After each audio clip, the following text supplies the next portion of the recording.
So, why did I get a Toyota Rav4? There's a whole lot of reasons, and of course, your situation and my situation, we're all different. Um, Everything from finances to living situations to family requirements to distances travelled, where you want to travel to.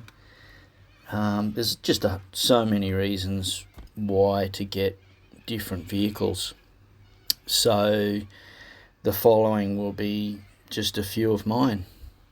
In a perfect world, we'd just go out and buy brand new cars and brand new everything, and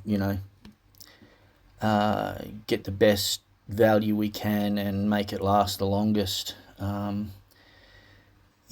So that'd be a great place to live. So with the resources I had, that was the main limiting factor.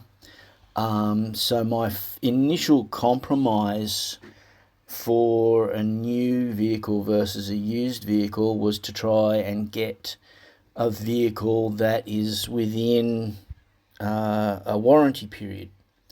Some manufacturers have warranty periods that are longer than others. If you bought a vehicle that's still technically within warranty, there's a few major issues that can be covered, especially your drivetrain, transmissions, different components of your engine and the electronics. And you can even argue the case with other items under your local consumer law, depending on where you live and the jurisdictions. For example, in Australia, even second-hand cars have a warranty period, even if they're out of manufacturer warranties. So that's just under consumer law. So yeah, that all varies. Now, what I did find though was that the ages of the vehicles that I wanted, within that 3-5 year sort of time period, there was a whole lot of vehicles that all had major manufacturing or series upgrades. So in the past, I've always seemed to have gotten vehicles that were what I've termed as cusp period vehicles. So, they were the end of a series of vehicles. So they were literally thrown together with parts from new models that were coming up, the older models that were around, and long-term engine components. So you could have had a whole range of parts that have become obsolete even quicker than what it would have seen because they were old components in a new vehicle. Now, what also happens with the changeover or the series changeovers, basically you're getting an experimental car. And a lot of cars upgraded their versions in 2020, 2021 and 2022. So what I've found, and I'll get to it in a sec, there's some fairly major things that literally you're paying top dollar, highest market value, especially since COVID. You're paying over market rates for vehicles that are truly just experimental. And some of the major car manufacturers have had some really major issues, and it's really bad timing because they're all competing with EV sales and new models coming out in electric vehicles. And I won't mention names, but there's a couple of major manufacturers that are even considering merging. So they're having major upheavals in their business models, where the most recent models they've got, they're not performing as well because there's some major engine components that aren't working or that are failing.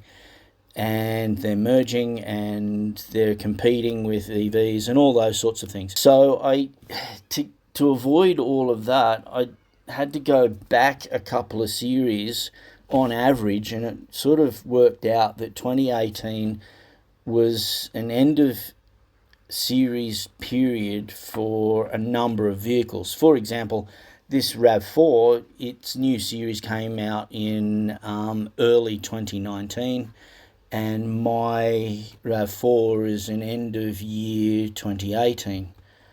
So it sort of shows you that,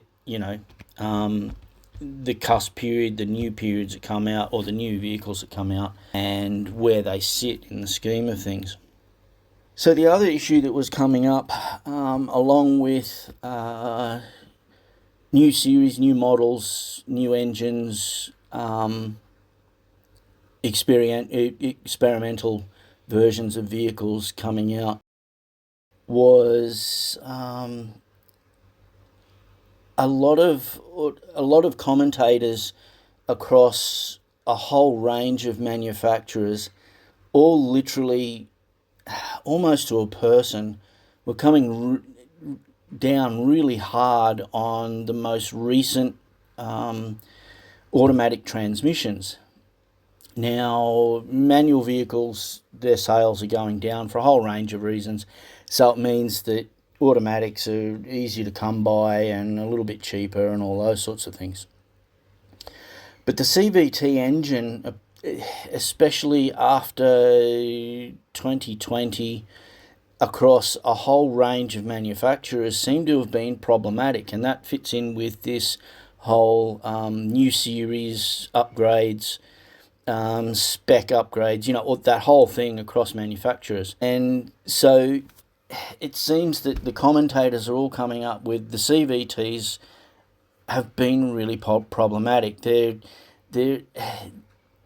The fundamental problem seems to be that they're overheating. They're working too hard. They're not cooling themselves enough, and they're just, they're failing for that. So they're drying up. They're literally cooking themselves dry. There's a range of issues that come with transmissions overheating and all that sort of thing. So that's a major issue that a whole lot of manufacturers have come across. Other manufacturers also, because of, again, the interrelationship between transmissions and drivetrains and your engines, they were all overheating and cooking off gaskets and oil leaks and all those sorts of things. And again, that was across a range of manufacturers. So again, I won't mention who they were. But so the key that I took away from all of that is, no matter what vehicle you have your heart set on, like I had my heart set on a couple of versions of vehicles within this specs, within the small SUV range. So I had my heart set on a couple of different ones at different times, depending on the information I found out. But if you do your research, you can find out the year models that are the least problematic. So, for example, and I'll use my car that I did buy for an example. Go on to local user groups. It could be Toyota fans, could be Rav4 fans, it could be SUV fans, whatever. Pick your topic. Whether it's a sedan, a sports car, a really capable four-wheel drive, and you'll find out within those models the specific series that are the best to buy, and that's what I relied on with buying this 2018 Rav4. Now, and you can go on to it can be in different countries, and the manufacturers the companies can be the same, but the actual car makers can be different. So even within different regions, for example, I won't mention the name of the vehicle, but one version was made in one country and sold in, for example, Australia, and another vehicle was made in another country and sold in the US. And that very same model had some issues depending on the country in which it was made. So again, the user groups come up with really specific information about those sorts of things, and they distill out a whole range of stuff that is actually quite important. I want to know that the gaskets put in one country aren't working quite as well as the gaskets put in another country. So so that's pretty major. And I think that was one of the issues that one of the companies was having, and they just happened to have the issues with the model that was sold in the largest populous country. So of course they're going to have the biggest complaints. Whereas if they sold it in Australia, there'd be less, and it would look better for them. So yeah, so look within the models that you want, and find the series that works. Again, like I said, this Rav4, its generation was 20. It's got two different versions because they did an upgrade in the middle of it, or a smaller upgrade. But I think the version that mine is a 2013 to 2018, and the 2013 wasn't so great. The 2014 got better, and as you can see, by the time that it gets to the end of the series, the 2018, though, a lot of the user groups were saying the 2018 was a really good version. Now, forget that, of course, the one that I bought was the best one, but this was across manufacturers. So you could go to a different maker. It could be Subaru, could be Mitsubishi, could be Nissan, could be whoever, and you'll find the same within different series, that some versions are literally lemons and had massive recalls, and others were, the best versions ever. And some of these are quite old. Some of the user groups were citing vehicles that were made back in the 2000, 2003, 2005, that sort of thing. So so they were legit standout vehicles within that car maker, that car manufacturer. So yeah, so pick your vehicle that you really want and go for the series that seems to have survived the best.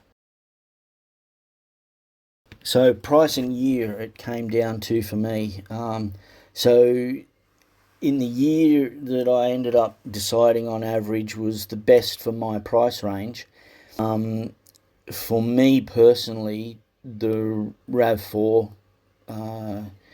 stood out, and there were some really small reasons why it eventually did. The fact that in this age group, just having a spare tyre was a good thing. In my local area, in my country, Toyotas are just, they're so popular that small country towns have dealerships and all those sorts of things. So even though one manufacturer, there's a couple that we all know, they have great resale values and all those sorts of things, and they still have good user support and warranties and all those sorts of things. But because of their resale value, though a little bit more expensive. And I found, for example, with one higher end manufacturer in Australia, everyone was selling them at bang on the warranty, and it was after the warranty period that some of the major engine transmission issues were popping up. So of course you don't want to get that series, that version, or that make. So that's a something to look out for. And again, you go a year later or a year earlier, and the one that you like wasn't so great, but one you didn't like was a little bit better. And that's how I ended up. There was two vehicles that I had at the top, my top 1 and 2 list for a long time, and the Rav4 wasn't even in it because to me it seemed too small. That's always been my issue. But the others lost out because the particular age and the budget that I had, those series didn't quite work. So anyway, so that was the combination that finally got me over the line. So customer support, reliability in general, ease of getting parts or second-hand parts or aftermarket parts.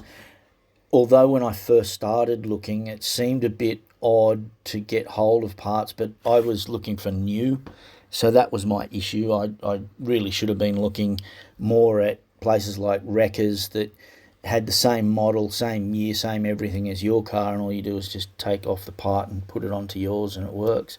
And that's things like accessories. You take your risk with drivetrains and engines and things like that. But most of the time they put in reconditioned engines or they've been refurbed in some way, and they're really good, or they can be really good. So it's not all doom and gloom. But yeah, so it had been a while since I'd looked for vehicle parts, accessories, all those sorts of things. So yeah, it took me a few days to remember how to look. So yeah, um, that hasn't been an issue. And again, Toyota, because it's so popular in Australia, regardless of whether it's a good car or not, people just buy them. So they get old, they get crashed, they end up in wreckers, and there's parts all over the place. So yeah, so that was a final. That was again one of the decision-making processes that came into the whole thing for me personally. So it's not my ideal car, it's not my dream car, but it's the best car for the price that I've got, the time that I had to get a vehicle, and all those sorts of constraints. And so far, it's turning out to be pretty good.